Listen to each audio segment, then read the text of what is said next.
그래서 주의 임재 앞에 하나님께 찬양하고 예배를 시작하겠습니다.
사도신경으로 신앙 고백하시겠습니다. 전능하사 천지를 만드신 하나님 아버지를 내가 믿사오며 그 외아들 우리 주 예수 그리스도를 믿사오니 이는 성령으로 잉태하사 동정녀 마리아에게 나시고 본디오 빌라도에게 고난을 받으사 십자가에 못 박혀 죽으시고 장사한 지 사흘 만에 죽은 자 가운데서 다시 살아나시며 하늘에 오르사 전능하신 하나님 편에 앉아 계시다가 저리로서 사는 자와 죽은 자를 심판하러 오시리라.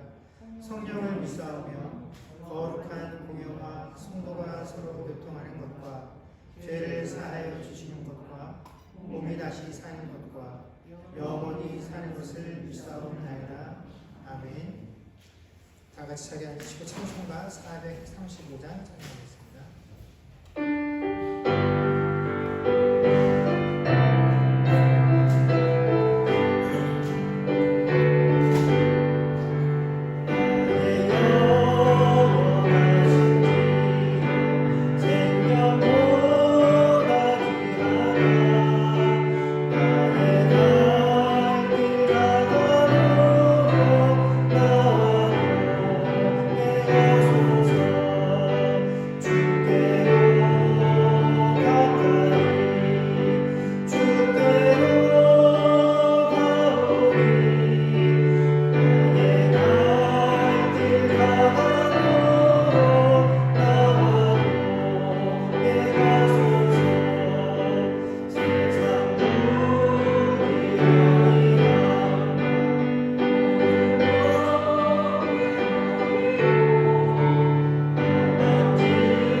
저희가 주기도문으로 다 같이 하나님께 기도하는 주기도로 삼겠습니다.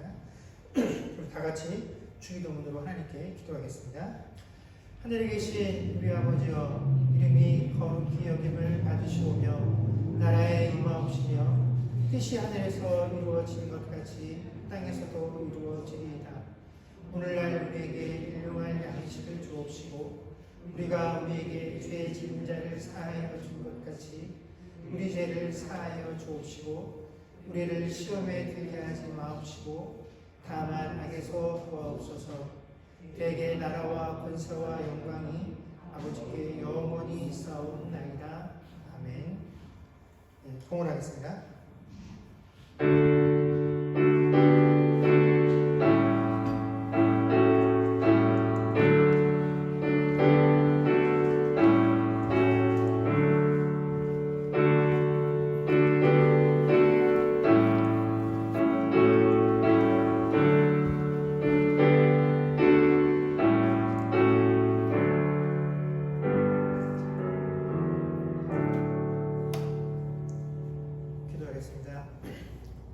좋으신 하나님 은혜를 감사합니다. 지난 한 주간 동안에도 각 가정 가운데 허락하신 귀한 일터에서 일하게 하시며 특별히 그 일터에서 일한 가운데서도 아버지는 이 질병으로 인하여 고통받지 아니하고 건강한 가운데 한 주 동안 우리에게 허락되어진 일들을 감당케 하여 주시니 주여 감사를 드립니다.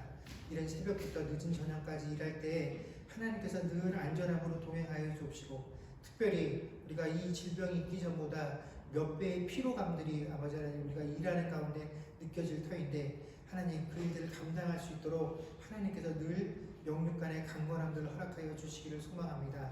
아버지 하나님 그 사업장에서 함께 만나는 이들 또 출입하는 모든 이들에게 하나님께서 안전함과 건강함들을 허락하여 주셔서 우리가 예상치 못했던 경로들을 통해서 이 질병으로 인하여 고통받는 일들 생기지 않도록 하나님께서 함께하여 주옵소서. 또한 아버지 하나님 우리 자녀들이 학업 중에 있습니다. 학교에서도 이 질병으로 인하여 아버지 하나님 우리가 힘들어하는 일들 생기지 않도록 늘 안전함과 건강함으로 동행하여 주시옵소서. 하나님이 어렵고 힘든 때에 정말 우리에게 공급되어지는 것들이 참으로 열악한 시대를 우리가 살고 있습니다. 아버지 하나님 모든 환경이 모든 조건들이 여건들이 점점 우리에게 불리하고 안 좋은 가운데에서도 아버지 하나님 우리의 삶이 우리의 생사가 결코 아버지 이 땅의 삶에 이 땅의 조건에 달린 것이 아니라 하나님의 손에 달린 것들을 우리로 하여금 알게 하시고 그런 하나님을 신뢰함을 통하여 어려운 가운데서도 하나님께서 허락하시는 그 평안함과 위로가 우리의 삶을 충만케 하는 은혜가 있게 하여 주옵소서. 감사드리며 우리 주 예수님 이름으로 기도드립니다. 아멘.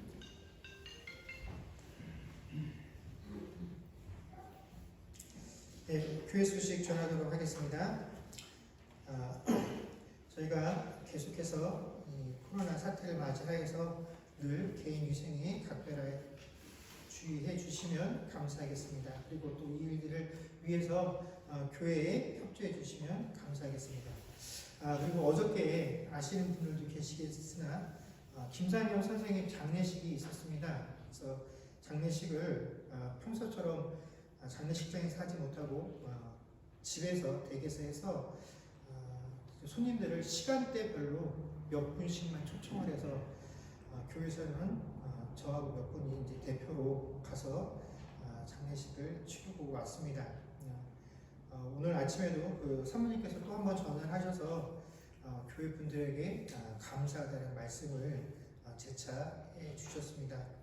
그래서 우리가 김상겸 선생님하고는 더 많은 시간 동안 교회에 있으면서 인연들을 쌓고 또 그 인연의 시간들을 통해서 김 선생님이 더 신앙적으로 지금보다 더 좋은 모습들을 우리가 확인할 수 있었으면 하는 그런 아쉬움들이 있지만 그렇게 못한 것에 대해서 참 안타깝게 생각을 하고 그러나 또 이런 시간들을 통해서 기회를 통해서 또 그 가족분들에게 복음이 전해질 수 있는 그런 여건이 될 수 있었으면 하는 것이 제 바람입니다. 그래서 우리가 남겨진 가족들이 하나님을 만날 수 있도록 해달라고 기도해 주시면 감사하겠습니다. 그리고 예배 전에 광고 드린 것처럼 이번 주부터 우리가 예배 후에는 모이지 않고 바로 이렇게 흩어지도록 하겠습니다. 10월 예배위원은 원유숙 집사님이 공원위원으로 한 달간 수고해 주시면 감사하겠습니다. 예, 우리 주일학교 학생은 나가면 되겠습니다.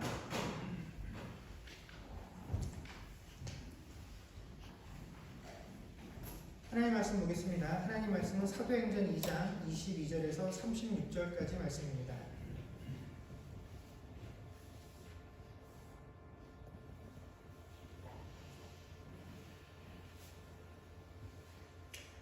사도행전 2장 22절에서 36절까지 말씀을 저와 여러분이 한 절씩 교독하겠습니다. 이스라엘 사람들아, 이 말을 들으라. 너희도 아는 바와 같이 하나님께서 나사렛 예수로 큰 권능과 기사와 표적을 너희 가운데서 베푸사 너희 앞에서 그를 증언하셨느니라.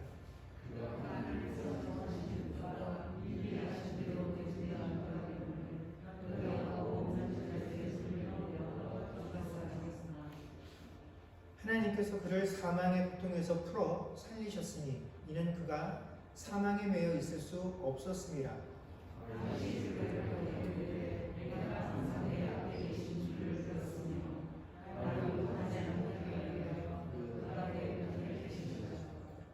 그러므로 내 마음이 기뻐하였고 내 혀도 즐거워하였으며 육체도 희망에 거하리니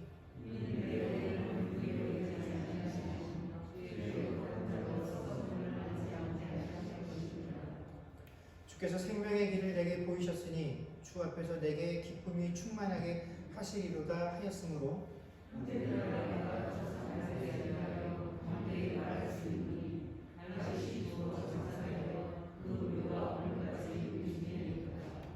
그는 선지자라. 하나님이 이미 맹세하사 그 자손 중에서 한 사람을 그 위에 앉게 하리라 하심을 알고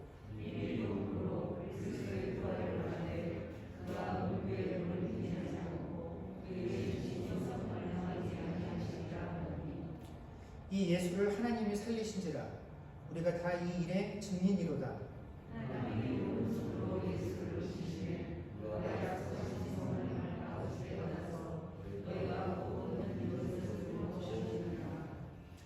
다윗은 하늘에 올라가지 못하였으나 친히 말하여 이르되 주께서 내 주에게 말씀하시기를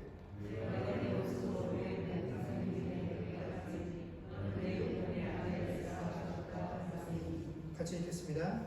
그런즉 이스라엘 온 집은 확실히 알지니 너희가 십자가에 못 박은 이 예수를 하나님이 주와 그리스도가 되게 하셨느니라 하니라. 아멘. 이거 캐나다도 그렇고 저희 고국인 한국도 그렇고 이 교회들은 매년 여름이 되면 교회 학교의 모든 부서들이 여름 성경학교 혹은 여름 수련회를 갖습니다. 이 여름 성경학교나 수련회는 교회 학교에 있어서 1년 중에 가장 중요한 행사죠. 그리고 이 시간들을 통해서 실질적으로 그 교회 학교가 한 해 동안 얼마나 성장하고 또 얼마나 부흥하는지를 판가름하는 시간이 되기 때문에 교회 학교뿐만 아니라 교회는 모든 역량을 사실 이 여름 시즌에 투자를 합니다. 그래서 여름 성경학교가 시작될 시즌이 되면 교회의 모든 부서들이 자신들이 가지고 있는 힘과 또 시간과 모든 여유들을 이 여름 성경학교 교육 기간에 이렇게 지원들을 하게 되죠. 그렇게 해서 교회는 교회 학교가 그동안 없었던 새로운 학생들을 교회 안에 유입하게 되고 또 이걸 준비하는 과정들을 통해서 기존의 교회 학교에 있었던 우리 학생들도 선생님들도 새로운 열정들 또 힘을 모으는 그런 계기가 되는 시간이 그 여름 행사의 취지입니다. 특별히 이 중고등부 학생들을 대상으로 수련회를 하게 되면 그 수련회를 마치고 온 그 다음 주가 되면 의뢰인 그 학생 부모님들이 담당 교육자들에게 찾아와서 감사와 격려의 말들을 전해줍니다. 그때 이제 하시는 말들이 대부분 이런 거죠. 목사님 혹은 전도사님 이번 수련회가 정말 좋았나 봐요. 뜨거웠나 봐요. 또 우리 애가 은혜를 많이 받은 것 같아요. 라고 와서 이야기를 합니다. 그래서 저도 그런 얘기를 들으면 도대체 뭘 보고 그 아이가 뜨거워졌고 그 수련회가 좋았고 무슨 은혜를 경험했다라고 느꼈는지 제가 이제 물어보죠. 뭘 보고 그렇게 판단하셨냐라고 물어보면 그 부모님들 대답이 한결같습니다. 애가 수련회를 갔다 오더니 늦잠을 안 잔다는 겁니다. 일찍 일어나고 이번 한 주간 동안 엄마 말도 잘 듣고 부모들하고 싸우지도 않고 형제들하고도 다투지 않고 한 주간을 아주 편안하게 잘 지냈다라는 내용이 우리 애가 수련회 가서 은혜 받고 뜨겁게 하나님을 체험하고 온 증거다라고 이렇게 부모님들이 생각들을 합니다. 그런데 다음 주가 되면 그 부모님들이 와서 또 저한테 하소연을 합니다. 그때 뭐라고 하소연을 하냐면, 목사님, 한 주 만에 아이들 은혜가 다 떨어졌어요. 그들의 뜨거움이 사라졌어요. 옛날로 다 돌아갔어요. 라고 하며 푸념들을 합니다. 근데 안타깝게도 교육자들에게 찾아와서 이런 이야기들을 하시는 분들은 나름 그 교회 안에서 신앙에 대한 열심들을 가지고 교회 활동에도 적극적이시며 무엇보다도 자녀들의 신앙에 대해서 깊은 관심을 가지고 계신 분들이 이런 이야기들을 하신다라는 것이죠. 그리고 이것이 내 자녀의 신앙을 걱정하고 있는 소위 믿음이 좋은 부모님들의 신앙관이다라는 것입니다. 그분들의 신앙관에 따르면 하나님의 역사하심은 중학생 1명, 고등학생 1명의 성품도 온전하게 변화시키지 못하시는 분이시죠. 하나님께서 우리에게 부어주시는 그 뜨거움이라는 것은, 하나님의 역사하심이라는 것은 고작해야 그 유효기간이 일주일밖에 되지 않는 그 정도의 능력밖에 되지 못한다라는 것, 그것이 부모님들이 가지고 있는 기준이다라는 것입니다. 그러나 그분들이 스스로 우리 아이들의 성품이 변화되어진 것들을 보면서 하나님의 은혜요 라고 평가했었던 그런 것은 성경이 우리에게 가르쳐주고 있는 하나님의 은혜가 아니다라는 것입니다. 여러분, 하나님의 은혜다라는 것은 무엇입니까? 하나님의 은혜는 우리를 죄의 영역에서부터 건져내어셔서 영원한 생명으로 옮기신 사건, 그것이 성경이 말하는 하나님의 은혜입니다. 그것은 절대로 물릴 수도 없는 것이고, 그 결과가 바뀌어져서 옛날로 돌아갈 수 없는 바로 완전하고 완벽한 사건을 의미하는 것이 하나님의 은혜지. 이 하나님의 은혜다라고 하는 것은 우리가 무엇을 해서 얻게 되는 것이 아니라, 또 우리가 하나님의 은혜를 체험했다라고 하는 것, 하나님의 은혜를 경험했다라고 하는 것은 우리가 생각하는 것처럼 그의 인생에 있어서 어떤 드라마틱한 변화를 통해서 야, 저 사람 정말 변했네 라고 하는 그런 눈으로 보여지는 것으로 확인되어지는 것이 아니다라는 것입니다.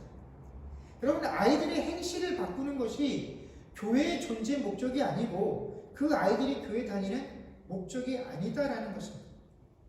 이것은 아이들의 경험에 해당되는 것이 아니죠. 어른들의 경우는 더 유치합니다. 불과 얼마 전까지만 해도 교회에서 한 사람을 평가함에 있어서 특히 남성분들의 야, 저 사람 교회에 오고 나서 저 사람 정말 변화되었구나 라고 하는 그 기준이 뭐였냐면 술 끊었냐? 담배 끊었냐 하는 것이었습니다. 그래서 교회 다니면서 여전히 술을 마시고 담배를 끊지 못한 사람들은 신앙생활 제대로 못하는 사람으로 평가를 받았다라는 것입니다. 그래서 아내분들이 술 못 끊고 담배를 못 끊는 남편들을 쥐잡듯이 하죠. 교회 다닌 지가 몇 년째고 신앙생활 한 지가 몇십 년째인데 아직도 술하고 담배도 끊지 못했느냐라고 말하면 자기 남편의 신앙을 자기보다 낮은 것, 아주 유치한 신앙으로 취급들을 합니다. 그러나 정작 성경에서 그렇게 남을 나보다 더 낮게 여기는 그러한 신앙관들이 하나님 앞에서 결코 더 의롭지 못하다라는 그런 하나님의 말씀에 대해서는 전혀 배웠다라는 것을 기억하지 못하며 신앙생활을 하죠. 이 어른들의 신앙에는 이런 유치함들이 몇 가지 더 있습니다. 그들이 야, 저 사람 정말 신앙이 좋아졌어, 하나님 믿고 나서 변화되어졌어 하는 것들이 새벽 기도가 그런 것이고, 교회에 봉사하고 헌신하는 문제가 그런 것이고, 11조가 그런 것이다라는 것입니다. 여러분, 성경을 통해서 하나님께서 우리에게 가르쳐주신, 밝혀주신 수많은 뜻들이 있습니다. 그 중에 우리가 대표적인 것 한 두 가지만 생각해보면, 내가 거룩하니 너희도 거룩하라, 내 이웃 사랑하기를 내 몸과 같이 하라 하신 그런 말씀이 있지만, 사실 우리는 그런 말씀에 대해서는 그다지 감흥이 없습니다. 그 말씀에 순종하지 못해도 그 말씀에 대한 찔림들이 없습니다. 그렇게 안 살아도 야, 저 사람 믿음 없다라고 판단하지도 않고 야, 저 사람 교회 다닌 지 몇 년째인데 아직도 변화받지 못했네 라고 판단하지 않습니다. 그러나 술과 담배, 교회에 봉사하고 헌신하고 새벽기도에 참석하느냐 안 하느냐, 11조를 내느냐 안 하느냐 하는 이렇게 눈에 띄는 몇 가지들을 가지고 이러한 기준들을 충족시키면 그 사람의 믿음은 단번에 교회의 중직자가 되고도 남는 그런 믿음의 소유자로 평가가 되어진다라는 것입니다. 그럼 물론 크리스찬이 술을 마시고 담배를 핀다라고 하는 행위는 워낙 세상 사람들에게 교회 다니는 사람은 술하고 담배를 하지 못한다라고 알려져 있기 때문에 우리가 그런 차원에서 세상 사람들에게 뭔가 교회가 책 잡히지 않게 하기 위해서 내가 금한다라고 하거나 혹은 교회에 다니는 사람들 중에서도 야 내가 듣기로 교회 나오기 전에 교회 다니는 사람은 술, 담배 안 한다 하던데 우리 교회 아무개 집사님은 아직도 술하고 담배를 해. 믿음이 나보다 연약한 사람들이 그런 내 모습 때문에 혹시 시험에 들고 실족하게 될 것이 두려워서라 또 내가 내 그냥 마음 같아서는 크게 구애받지 않지만 그런 사람들을 위해서라도 내가 술, 담배를 꼭 끊겠어 라고 하면 그런 마음가짐이면 그 술과 담배에 관한 문제에서 그 사람 신앙이 좋은 것이죠. 그러나 여러분 은혜 받으면 술, 담배 끊게 되는 것 아닙니다. 여러분 교회 안 다녀도 술, 담배 잘 끊는 사람 있는가 하면 은혜 아무리 많이 받았고 체험을 아무리 많이 해도 이거 쉽게 못 끊는 분들 교회 안에 계십니다. 자, 이처럼 오늘날 기독교에 있어서 가장 큰 문제점이 뭐냐면 바로 개인이 가지고 있는 어떤 체험과 변화의 내용들을 기독교와 교회의 핵심이다라고 생각을 하며 그것들을 전하고 나누는 것이 우리의 역할이다라고 생각하는 것이 오늘날 교회가 가지고 있는 큰 문제점이다라는 것입니다. 그래서 오늘날 세상을 향해서 교회와 기독교가 던지고 있는 메시지들은 이런 것들이죠. 교회에 와라. 교회에 오면 문제가 해결된다. 교회에 오면 마음의 평안과 안식을 얻을 수 있다. 예수 믿으면 형통한 복이 있다. 내가 이런 문제가 있었는데 예수 믿고 교회 나오고 나서부터 이런 문제가 해결되었다. 병이 있었는데 병 고침을 얻었다. 사업이 망했다가 다시 번창하는 일이 있었다. 내가 여러 가지 문제로 마음이 늘 불안하고 초조했었는데 예수 믿고 나서부터 마음의 평안함을 얻었다 하는 것과 같이 왜 예수를 믿고 왜 교회에 나와야 되는지에 대해서 우리는 항상 이런 우리 내면에 있는 심리적인 불안함과 성공에 대한 약속을 내어놓으면서 내가 이것들을 했으니 너도 와서 한번 맛봐라 라는 것이 오늘날 교회와 기독교의 메시지가 되었다라는 것입니다. 그러다 보니까 세상을 향해서 예수를 전하면서 예수를 보시오가 아니라 자꾸 어떻게 합니까? 성공한 사람들을 모델로 내놓습니다. 이 사람이 예수 믿기 전에 이렇게 힘들었는데 이렇게 어려움이 있었는데 예수 믿고 나서 성공하게 되었습니다.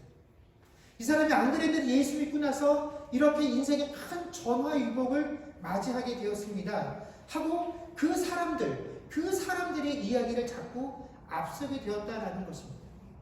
결국 어찌 되었든지 간에 우리 스스로, 교인들 스스로, 교회가 스스로 잘 되는 것이 하나님의 뜻이요 잘 되는 것이 복이다라고 여기고 있다라는 것입니다. 그러다 보니 결국 문제없는 인생, 행복한 인생이 되는 것, 바로 그것이 교회의 가장 큰 목표요 메시지가 되어버린 그런 시대를 살게 되었습니다. 그러다 보니 목사님들이 전하는 메시지도 이러한 영향으로부터 자유로울 수가 없습니다. 제가 설교를 하는 이런 위치에 서고 나서 제가 휴가를 맞이해서 저 고향에 갔다가 이제 제가 섬겼던 출석하던 교회에서 이제 제가 목사가 돼서 왔다고 하니까 한번 설교를 해달라고 해서 설교를 하게 된 적이 있습니다. 그래서 설교를 했죠. 그랬더니 이제 그 교회 목사님께서 저한테 오셔서 이제 뭔가 마음에 안 드셨던 거예요, 제 설교가. 그래서 저한테 우리 교회 교인들이 당신 설교를 듣고 나한테 뭐라고 했는지 아느냐 하면서 해주신 말씀이 저 젊은 목사님이 세상 물정 몰라서 저런 설교를 한다라고 그 담임 목사님한테 그렇게 말했다라고 그 담임 목사님이 이제 저에게 이제 볼멘 목소리를 하신 거죠. 뭔가 하여튼 그 목사님의 의도하는 바와 제가 설교하는 것이 맞지 않았던 것 같습니다. 또 제가 설교를 하면서 어떤 분들은 제 설교를 듣고 나서 저에게 와서 제 설교가 너무 세다라고 표현을 하신 분들이 계세요. 목사님 설교 내용이 틀린 것 같지는 않은데 이게 교회 오래 다니신 분들은 목사님이 말씀하시면 다 알아듣고 이해하고 동의할 수 있겠으나 교회에는 믿음 좋고 오래 다니신 분들만 있는 게 아니라 새로 나오신 분들도 있고 잘 모르는 분들도 많은데 목사님 같이 그렇게 맨날 하면 그분들이 시험에 들고 상처받을 수 있다는 것입니다. 그러니까 조금씩 해서 처음에는 약하게 시간이 지나면 점점점 세게 하시면 될 것 같아요 라고 저에게 조언을 해주시는 분들도 계셨습니다. 저는 그런 분들의 조언이나 또 그런 분들의 걱정과 우려에 대해서 충분히 공감을 합니다. 그러나 제가 개인적으로 그분들이 저에게 악의가 아니라 좋은 뜻을 가지고 조언해 주시는 그 상황에 대해서는 공감을 하지만 그분들의 그 내용에 대해서는 동의를 할 수가 없습니다. 바로 그 근거가 오늘 저희가 읽었던 이 본문의 내용 때문에 그렇다라는 것입니다. 이것은 우리가 흔히 잘 알고 있는 베드로의 설교에 관한 내용이죠. 여러분, 성전에 모여 있었던 제자들에게 성령이 임하게 되자 그들은 세계 각국 언어로 하나님께서 행하신 일들을 방언으로 이야기했고, 그래서 오순절을 맞이하여 성전에 모여 있었던 그 세계 각국의 사람들이 그 이야기를 듣고 제자들에게 모여들게 되었습니다.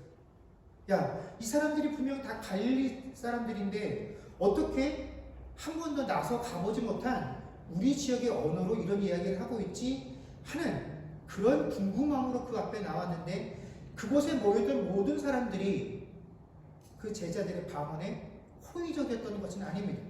그 중에 어떤 이들은 제자들이 방언하는 것을 듣고 술에 취했다라고 이야기를 하죠. 그러자 베드로가 뭐라고 대답을 합니까? 술 취한 것 아니다. 이건 다 성령께서 하신 일이다라고 이야기를 합니다. 분명히 이 상황에 대해서 어떤 이들은 부정적인 반응을 나타내고 또 이것에 대해서 의문을 품을 것입니다. 자, 우리가 전하는 이 복음에 대해서 누군가 부정적으로 반응을 하고 이 내용의 진실성에 대해서 의문을 품을 때 어떻게 반응을 해야 될까요? 베드로는 이 상황 앞에서 그들을 이해시키려거나 설득시키려는 노력을 하지 않았다라는 것입니다. 그는 자신이 전하는 내용에 대해서 의문을 품는 사람들과 이 문제로 논쟁을 하지도 않았다라는 것입니다. 그는 그냥 자신이 해야 할 말만을 이 설교의 형식을 통해서 선언하게 되지요.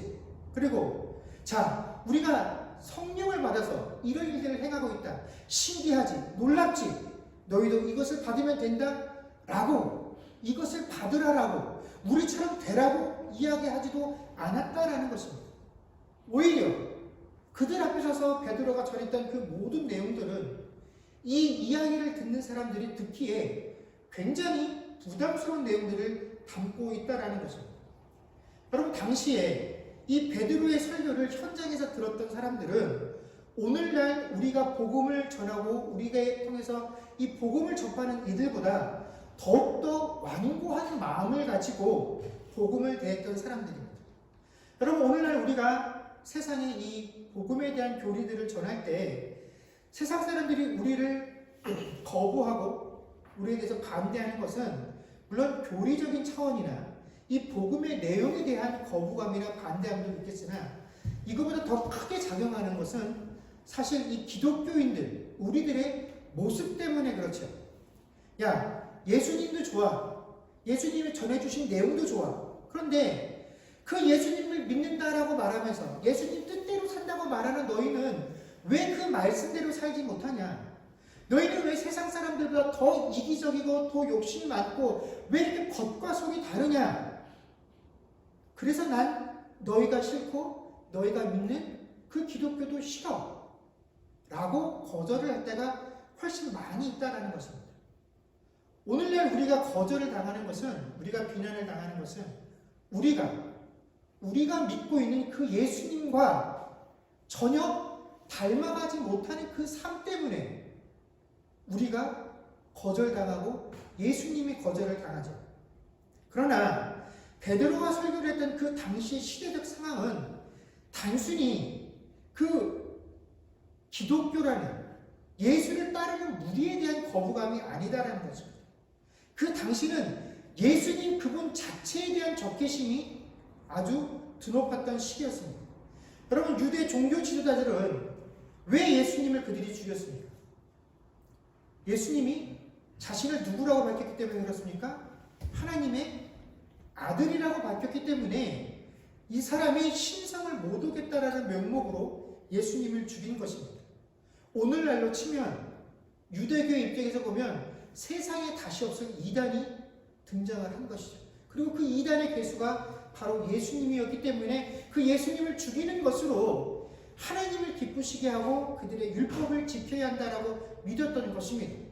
그래서 예수님을 죽였고, 예수 믿는 자들을 핍박하고 그들을 탄압하는 것을 정부에 직접 내가 저들을 잡으러 가겠습니다, 그런 나에게 명령서를 주십시오라고 할 만큼 공식적으로 예수 믿는 사람들을 탄압했던 것이 그 당시의 시대적 상황이었습니다.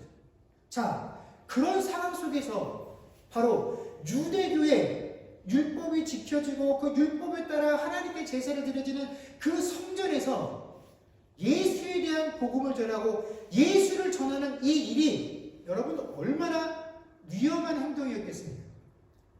그러면 이 위험한 상황 속에서 베드로가 과연 유대인과 유대교를 개종한 그 이방인들을 향해서 전해야 할 내용들은 어떤 것들이었겠습니까? 우리가 생각하기에는 응당 저들의 마음을 누그러뜨릴 만한 내용들이 포함되어야 한다라고 생각할 것입니다. 어떻게 하든지 저들의 마음속에 예수님에 대한 그런 생각들을 좀 바꾸고 예수님에 대해 갖고 있는 그런 반감들, 그런 나쁜 감정들을 줄일 수 있는 그런 내용들이 포함되어야 한다라고 여길 것입니다. 어떻게 하든지 수단과 방법을 가리지 말고 세상 사람들의 마음을 얻고 그들을 이해를 얻을 수 있도록 그들을 설득시켜야 한다라고 우리는 생각할 것입니다. 그러나 베드로의 설교에는 그런 것들이 하나도 없습니다. 여러분, 그의 설교는 철저하게 사실에 기반했고 이 사실을 듣는다라는 것은 그 유대인들에게 결코 수월한 일이 아니었다라는 것입니다. 처음에 그 설교를 듣는 이들에게 향해서 베드로가 첫 번째 외쳤던 것은 뭡니까? 하나님께서 보내신 나사렛 예수를 너희가 불법한 자들의 손을 빌려서 어떻게 했다고요? 못 박아 죽였다라는 것입니다. 그것은 단지 예수님을 십자가에 못 박겠다라는 그 결정을 내리던 그날에 거기서 예수님을 못 박으라고 외쳤던 그 사람들만의 책임이 아니다라는 것입니다. 그들을 향한 비난이 아니라 이 땅의 모든 사람들을 향한 책망이 바로 이스라엘아 들으라라고 말한 베드로의 호통이죠. 예수님을 죽이는 결정을 내렸던 그 결정에 참여하지 않았던 세상의 모든 사람들, 그들도 예수님을 십자가에 못 박아 죽인 그 죄로부터 결코 자유롭지 못하다라는 것이 베드로의 주장입니다. 여러분, 사실 베드로의 이 이야기를 듣고 있었던 그 성전에 모여 있었던 사람들은 대부분 타지에 살다가 왔던 사람들이기 때문에 사실 이전에 예수님에 관한 이야기만 들어봤지 예수님을 직접 보지도 못했던 사람들이 태반일 것입니다. 아니, 예수님에 대해서 어쩌면 들어보지도 못했던 사람들도 있었을 것입니다. 그런데 누구 한 사람 예외 없이 이 베드로의 설교를 듣고 있는 대상을 향해서 베드로가 무엇이라고 합니까? 너희가 다 함께 예수 그리스도를 십자가에 못 박아 죽였다라고 이야기를 하고 있다는 것입니다. 너희들이 그러므로 죄인이다라는 것입니다. 여러분, 이 베드로의 설교를 듣고 있는 사람들은 우리가 생각하는 것처럼 초신자가 아닙니다. 아직 잘 몰라서 이해의 폭이 좁아서 이 이야기를 들을 수 없는 그런 존재들이 아닙니다. 그들은 불신자들입니다. 그들은 예수님에 대해서 적개심을 가지고 있는 자들이었습니다. 예수를 십자가에 못 박으라고 외쳤던 자들이었습니다. 그런데 그들을 향한 첫 번째 외침은 너희가 예수를 죽인 죄인이다라는 것입니다. 물론 이것은 그날 그 자리에서 예수님을 못 박으라고 외쳤던 그 죄가 아니라 피조물인 우리가 하나님이신 예수님을 거절한 그 사건 자체가 바로 우리의 본성이 얼마나 죄인이냐 하는 것에 대한 꾸짖음을 의미하는 것이죠. 그러므로 이 말은 모든 인류가 죄인이다라는 것이나 결국 우리는 예수의 죽음과 아무런 상관이 없는데, 나는 그 죽음에 아무런 책임이 없는데 예수를 죽인 살인범이다라고 이야기를 들어야 한다라는 것입니다. 지금 누가 이 이야기를 들으며 여기 얼마나 많은 사람들이 동의할 수 있겠습니까? 그러나 베드로는 주저하지 않고 그들을 향해 너희가 예수를 죽인 죄인이다라고 이야기함으로 그의 설교를 시작을 합니다. 그리고 나서 그의 설교는 크게 두 가지 내용으로 함축이 됩니다. 첫 번째는 예수님께서 부활하셨다라는 것입니다. 여러분, 예수님의 부활이라는 것이 왜 중요하냐? 예수님의 구속 사역은 죽으심과 부활하심, 이 두 가지가 가장 핵심이 되기 때문에 그렇습니다. 여러분 받으신 주보에 보면 고린도전서 15장 13절, 14절 그리고 17절 말씀이 있습니다. 바울 사도는 이 말씀을 통해서 예수님께서 부활하신 사건이 왜 중요한지를 우리에게 말씀해 주고 계십니다. 눈으로 보시고 제가 읽겠습니다. 만일 죽은 자의 부활이 없으면 그리스도도 다시 살아나지 못하셨으리라. 그리스도께서 만일 다시 살아나지 못하셨으면 우리가 전파하는 것도 헛것이요 또 너희 믿음도 헛것이라. 아멘. 17절에 보면 그리스도께서 다시 살아나신 일이 없으면 너희의 믿음도 헛되고 너희가 여전히 죄 가운데 있을 것이요. 아멘. 바울 사도는 예수님께서 부활하신 그 일이 없었다라고 한다면 우리가 전하는 복음의 내용도 헛된 것이고 믿음도 헛것이며 우리가 여전히 죄 가운데 있을 것이다 라고 이야기를 합니다. 바로 이 일 때문에 부활이 꼭 필요하다라는 것입니다. 그래서 예수님이 죽으셨다라는 사실, 예수님은 죽어서 이제 더 이상 존재하지 않는다라고 여기고 있는 그들을 향해서 예수님께서 죽음으로 끝나신 것이 아니라 부활하셨다라는 사실을 베드로 사도가 강조하는 것입니다. 여러분, 이처럼 그리스도의 죽으심과 부활하심, 이 두 가지 사실이 기독교가 세상을 향해 던지는 메시지의 모든 것이다라는 것입니다. 바로 이 메시지가 이 땅 가운데 교회가 존재하게 되는 유일한 근거이며 교회가 세상을 향해서 던져야 하는 메시지 역시 이것 외에는 있을 수가 없다라는 것입니다. 이것이 없으면 우리의 믿음이 없기 때문에 그렇다라는 것입니다. 신자와 비신자를 무엇으로 나눕니까? 예수의 죽으심과 부활하심을 믿느냐 그렇지 못하느냐로 신자와 비신자를 나누는 것입니다. 그러므로 우리가 이 땅을 살아가면서 신자답게 산다라는 것은 내가 믿음으로 이 땅에서 삶을 살아가고 있다라는 것이 이 땅의 삶이 다가 아니요 내가 언젠가는 부활할 존재이다라는 사실들을 믿어서 내가 그 부활할 존재로 살아가고 있는 그 나라에서의 삶이 더욱더 큰 가치를 가지고 있다는 것을 믿어서 그 가치대로 이 땅에서 살아가고 있음을 보여주는 우리의 태도가 바로 신자다운 삶의 모습이다라는 것입니다. 그래서 이것은 우리가 이 두 가지 사실을 믿고 있음으로 나타나는 당연한 반응인 것이지 우리가 무엇을 체험했기 때문에 나타나는 그런 삶의 모습이 결코 아니다라는 것입니다. 체험은 우리로 하여금 이 그리스도의 죽으심과 부활하심에 대한 그 사실들을 더 잘 믿고 이해할 수 있도록 그 사실로 우리를 인도하는 것 뿐이지 그 체험 자체가 우리의 믿음의 근거가 되지 못한다라는 것입니다. 여러분, 바울 사도를 보십시오. 그가 다메섹 도상으로 가다가 빛 가운데 예수님의 음성을 듣게 됩니다. 여러분, 그런 체험을 얼마나 살면서 세상 사람들이 할 수 있겠습니까? 그러나 바울 사도가 그런 놀라운 체험, 빛 가운데 예수님의 음성을 듣고 그로 인해서 눈이 가려졌다가 다시 그 눈이 떼어지는 그런 체험을 했기 때문에 그가 회심하여 사도가 되었습니까? 아닙니다. 그는 이미 하나님의 이름을 망령되이 일컫는 존재인 그 예수가 십자가에 못 박힘으로 죽어서 그의 생명이 끝이 났고 그의 역사가 끝이 났기 때문에 그들을 믿는 자들을 정죄하고 죽이려 하는 그 일을 하던 과정 가운데 이분 예수가 죽은 것이 아니라 부활하셨구나 하는 그 사실을 그가 직접 체험하고 그 부활하신 예수님을 믿었기 때문에 그가 회심하여 사도의 직분까지 이룰 수 있었다라는 것입니다. 그를 변화시키고 그를 회심시킨 것은 부활하신 예수님 그 사실인 것이지 그가 한 체험이 그를 변화시킨 것이 아니다라는 것입니다. 여러분, 그런 체험들이 그런 경험이 우리를 주께로 인도하는 것이 결코 아니다라는 것입니다. 오직 그리스도의 죽으심과 부활하심 이 사실이, 이 명백한 사실이 우리를 주께로 인도하는 것입니다. 두 번째는 너희가 죽였다라고 믿고 있는 그 예수님을 하나님께서 살리시고 주와 그리스도가 되게 하셨다라고 베드로 사도가 선언합니다. 여기서 주는 주인을 뜻하고 그리스도라는 의미는 기름 부음 받은 자로서 왕 혹은 선지자의 의미를 가지고 있죠.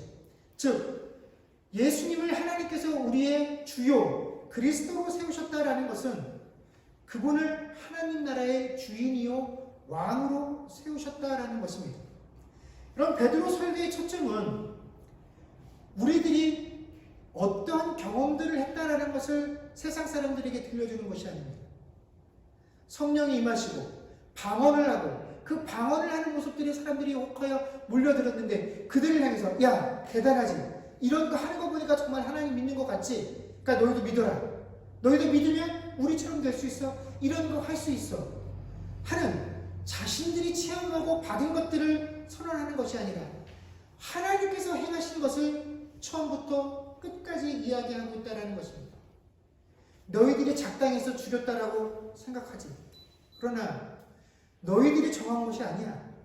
하나님께서 처음부터 작정하시고 너희들의 손에 내주셨기 때문에 이 일들이 가능했던 것이야. 너희가 스스로 죽였다고 생각하시는 그 죽음까지도 하나님의 계획과 뜻 안에 속해 있었던 것이고, 이제 하나님께서 그를 죽음 가운데 놓아주실 수 없다라고 여기시고 그를 다시 살리셨다라고 이야기를 합니다. 그러면서 그 예수를 우리들의 유일한 주요 그리스도로 삼으셨다라고 얘기를 하면, 너희 이스라엘아, 너희가 정말 하나님 나라 들어가기를 원한다면, 너희가 정말 구원받기를 원한다면 이제 더 이상 율법이 아니고 유대인이라는 혈통이 아닌 예수 그리스도를 믿는 것 외에는 방법이 없다라는, 이것이 하나님이 우리에게 주신 유일한 방법이다라는 것을 이 설교를 통해서 유대인들에게 하고 있다라는 것입니다. 여러분, 이것이 단지 교회에 나와서 마음의 평안을 얻고 예수 만나면 화가 변하여 복이 된다라는 것들을 주장하고, 내가 그런 것들을 체험했으니 당신도 교회에 와서 이런 것들을 체험해 보시오 라고 외치는 교회의 메시지가 되어서는 결코 안 된다라는 것입니다. 여러분, 우리 종교에 오면, 우리 신을 믿으면 마음의 평안을 얻고 복을 받는다라는 것은 세상의 모든 종교가 주장하는 것입니다. 교회에만 있는 내용이 아닙니다. 교회는 그런 것을 전하지 않습니다. 우리는 그리스도의 죽으심과 부활하심, 그리고 그분만이 오직 하나님 나라의 유일한 주요 그리스도라는 사실들을 믿고 그것이 우리가 전해야 할 몫이다라는 것입니다. 여러분, 베드로 사도는 유대인들을 향해서 분명 하나님께서 예수를 우리의 주와 그리스도가 되게 하셨다라고 선언을 하고 있습니다. 여러분, 그런데 정말 우리의 삶이 그렇습니까? 사도는 분명히 하나님께서 그렇게 되게 하셨다라고 하는데 여러분, 정말 그 하나님을 믿고 예수를 따르겠다라고 하는 우리는 정말로 우리의 삶에 예수가 주요 그리스도 되신 그런 삶을 살고 있느냐 하는 것입니다. 여러분, 우리가 여기에 합한 삶을 살아내는 것, 이것이 바로 세상을 향한 교회의 메시지다라는 것입니다.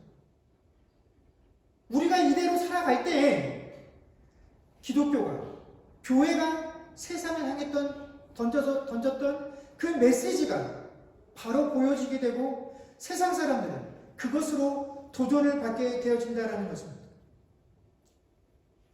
여러분, 참으로 우리가 한치 앞을 내다볼 수 없는 이런 시대를 살아가고 있습니다.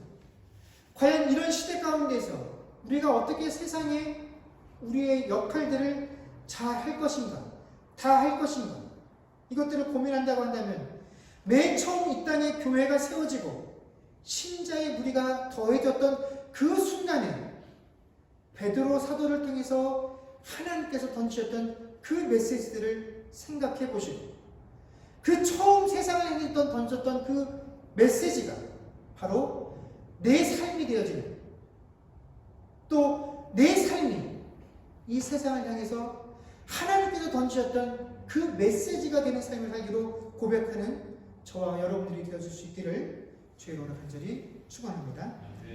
기도하겠습니다.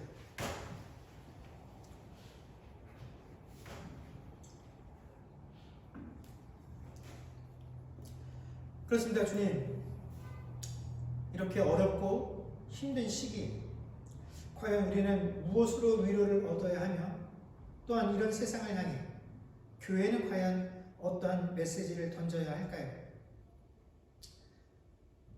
베드로 사도가 오늘 이 본문의 말씀을 맺혔던 그 순간에 유대인들이 단합하여 한 마음으로 예수를 못 받고 예수를 따르는 이들을 핍박하는 것이 공식적으로 인정이 되던 그런 시기였습니다. 또 유대교로 대표되어지는 그 성전에서 바로 베드로 사도는 그 유대인들을 향해 너희가 예수를 십자가에 못 박아 죽였다라고 이야기합니다. 그러나 그런 예수님을 하나님께서 다시 살리셨습니다. 또 우리들의 주와 그리스도가 되게 하셨다라는 것이 바로 그 세상을 향해 던졌던 첫 번째 메시지였고, 그 메시지를 통해서 회심한 자들이 3,000명이나 더해져서 비로소 교회가 이 땅 가운데 건립되게 되어졌습니다. 그렇습니다. 교회가 세상을 향해서 던지는 메시지는 너희가 예수를 믿으면 교회에 나오면 이런 마음의 평안을 얻고 이런 문제가 해결되어지고 화가 변하여 복이 되어지는 형통함들을 누리게 될 것이다라는 것이 아닙니다. 교회가 세상을 향해 던질 메시지는 그때로부터 지금까지 주님이 다시 이 땅에 오시는 그 순간까지도 오직 주님의 죽으심과 부활하심과 그 주께서 다시 부활하셔서 우리의 유일한 주요 그리스도가 되셨다라는 사실입니다. 물론 세상은 이런 우리의 전파에 대해서 비난하고 또 거부하고 조롱할 것입니다. 그러나 우리에게 주어진 것은 그들과 이 문제를 놓고 무엇이 맞냐 틀리냐 하는 것을 갖고 논쟁하는 것도 아니요, 그들을 설득시키려 하는 것도 아닙니다. 단지 우리가 정말로 이 사실을 믿고 있기 때문에 우리가 어떤 상황 가운데서도 세상을 향해서 이것을 던질 수 있느냐 하는 것이 우리에겐 참으로 중요한 것입니다. 이미 베드로 사도가 세상을 향해서 이것을 교회의 메시지로, 기독교의 메시지로 던졌습니다. 우리의 삶이 바로 그 메시지가 되어야 할 터인데, 정말 우리의 삶이 이 세상을 향해 던지셨던, 베드로 사도를 향해 하나님께서 던지셨던 그 메시지에 합당한 삶이 되고 있느냐 하는 것이 우리의 문제입니다. 우리 스스로 하나님께서 던지신 그 메시지보다는 하나님을 통하여 문제를 해결받기 원하고 화가 변하여 복된 인생 살기를 원한다라고 한다면 어찌 우리를 보고 세상이 하나님을 볼 수 있겠습니까? 하나님, 이 어렵고 힘든 상황 가운데 누구라도 다 마음의 위로와 평안이 있기를 원하고 어디선가 좋은 소식이 들려오기를 원하는 이 상황 가운데 그래도 교회에게 주어진 책무는 주님을 전하고 그분의 죽으심과 부활하심과 그분만의 유일하게 하나님 나라의 주요 그리스도 되심인 것을 우리로 하여금 믿고 신뢰하게 하시고 우리의 삶이 이 상황 가운데서도 이 땅을 향해 던져진 그 하나님의 메시지가 되어지는 삶이 되게 하여 주옵소서. 감사드리며 우리 주 예수님의 이름으로 기도드립니다. 아멘.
지금은 우리 주 예수 그리스도의 은혜와 하나님 아버지의 크신 사랑과 성령님의 교통하심과 충만케 하는 역사가 이제 우리의 삶이 이 땅을 향해 던져진 하나님의 메시지 되기를 결단하는 주의 백성들과 그들의 가정과 직장과 자녀들과 미래와 이 교회 위에 이제로부터 영원토록 함께 있을지어다.